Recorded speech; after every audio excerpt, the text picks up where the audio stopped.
same skaters? Same lineup as last game. Swayman tonight? Swayman and net. That's the only difference tonight. Just notice, maybe it's early in periods where you load up with Marchand and Pasta with Lindholm.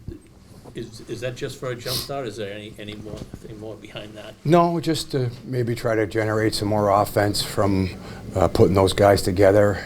Typically, if I get an ozone start, if we get an ozone start, it's a good opportunity to get David maybe an extra shift or two because he's not killing penalties. So, but no, it's just to try to generate and create some more offense. I'm sure he'd be a happy man every night if Pasta got 3 assists. That said, the last 3 or 4 games he hasn't shot a lot. That just situational, or is he being a little too selective?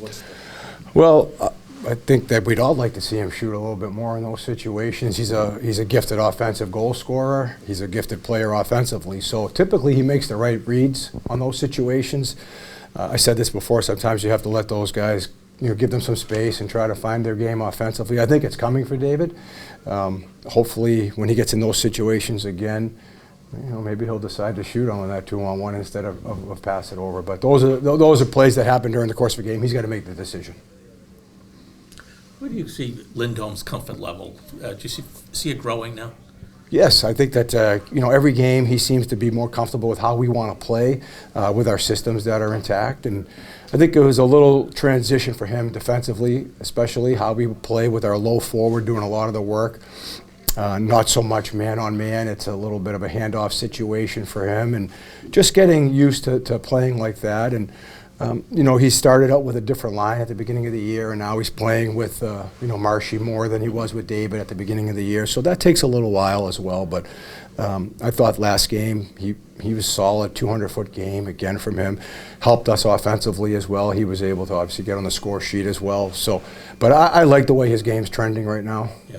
And as he gets more comfortable, and you are playing in spots with David and Brad, do you think that you could possibly shift back to going playing him with David?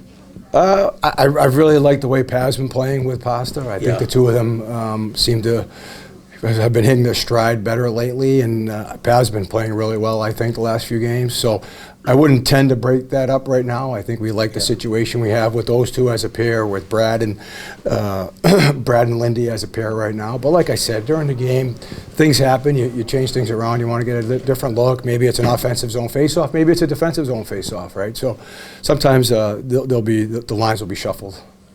When Brazeau showed up, I wouldn't have figured him as sort of this top 6 fixture that he's becoming. So when you're the assistant, he comes aboard. What are you looking at him as his upside when he showed up?